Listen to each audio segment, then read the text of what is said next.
Okay, I have another original routine to share with you today. As you can see, I have the ace through queen of clubs. Now you're going to be given dozens of choices actually within this routine. In fact, the very first choice is, do you want to work with the cards face up at the start or face down? You decide. You want the cards face up? Okay, that's fine. We'll leave them face up.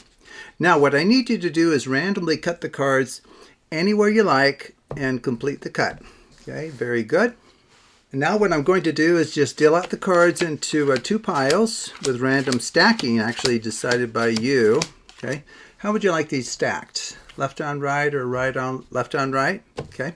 We'll follow that up with something called a Klondike shuffle. Now this is where you take the top and bottom cards off as one if you don't drop the cards everywhere.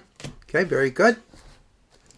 In fact, let me just show you that the cards are being mixed. We're going to mix them much more, but you can see they're a bit of a mess right now. Okay, well, very good. Now I need you to randomly cut a card to the top by just randomly cutting the cards. So I'd have you come in here and complete the cut. Okay, maybe a good choice. You just happen to cut the ace of clubs to the top, which is just fine. Now what I'm going to do is I'm going to push off the ace of clubs, and then I'm going to perform the Klondike shuffle. Now we have an odd number of cards in the packet.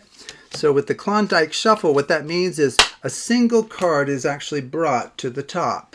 Now the rest of the cards here can actually be left-right shuffled or dealt as many times as the spectator asks for, with random stacking decided by them.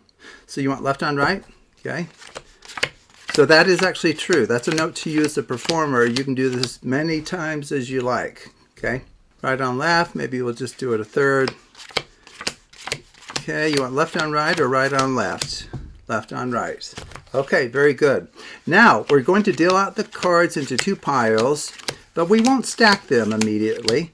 What I'm going to have you do is point to either pile, and we're going to flip that entire pile face down or turn it over from its current orientation. So which pile should I flip? Left one? Okay. How would you like these stacked? Left on right? Okay, so that is a free choice. And now I'm going to push off the next top card there, and we'll perform the same actions. A Klondike shuffle will now bring a single card to the top. Looks like it's a 10. We don't know what the other one is. And then we'll do the same thing here. We will randomize the cards by dealing into two piles with random stacking decided by you, the spectator. Okay. And we can do this left-right dealing as many times as you like. Okay. So you just want it done once. Okay, well, I've done it once, and I guess we can stop here then, because now we're going to have you randomly choose either pile to flip. Okay, like that. How would you like these stacked? Left on right. Okay, very good. I'll set aside the new top card just like that. In fact, we need to get a bit more centered here since I'm OCD.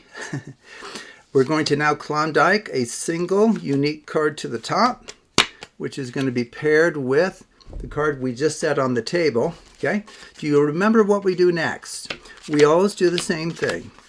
We deal out the cards into two piles with random stacking, and we can do that as many times as you like. We truly can. You want right on left? Why don't we just do a third time? But you could do this until the spectator says stop. You want left on right this time? Okay, and then as before, we just deal out one more time into two piles, but don't stack them immediately. Have the spectator tell you which pile to flip. Okay, maybe that one, that's fine. Random choice. They want left on right. That's just great. Set aside the new top card. Then Klondike a single card to the top. There it is. Okay. Do you remember what we do? Yep. Left-right shuffle with random stacking decided by the spectator. That is true. Maybe they'll want it done one more time, which is fine. Or you want me to stop there with the left-right? Okay, that's fine. We can do it as many times as you like. So at this point, we'll do what we've always done. You point to one of the piles. Maybe this one here. That's fine. We'll flip. How would you like these stacked? Right on left. Okay. If I can pick up the cards. Set down the next top card. Klondike, a single card to the top. There it is. We can see what those are.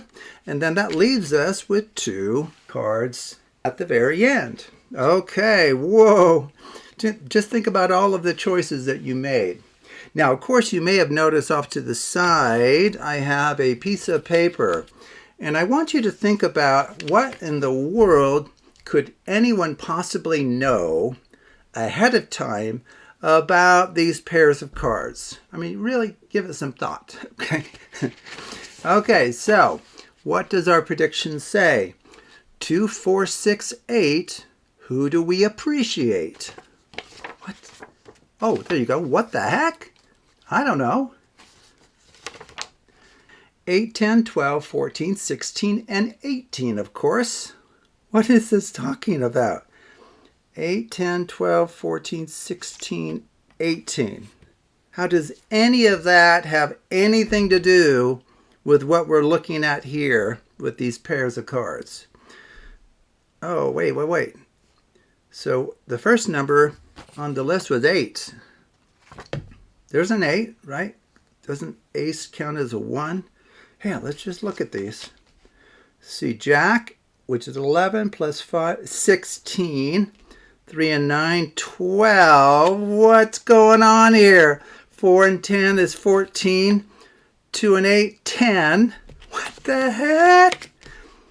6 and 12, queens of 12, is 18.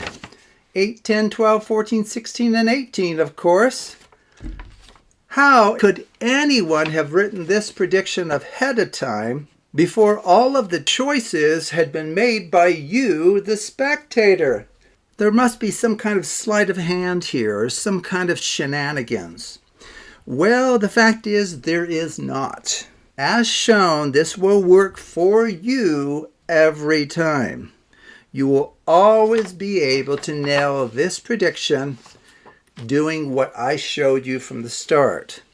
Now, in the description below, I'm leaning towards listing steps for this, kind of written out, but more importantly, the mathematical structure of the packet at each step, so that for those familiar with the Absolute Math Magic channel, you'll be able to tie what you've learned on that channel in terms of ideas, notation, and names to a full explanation of why this, in fact, is guaranteed to work every time. So thank you for watching, and watch for that detailed description below. And I hope you take a look at other videos on the Absolute Math Magic channel.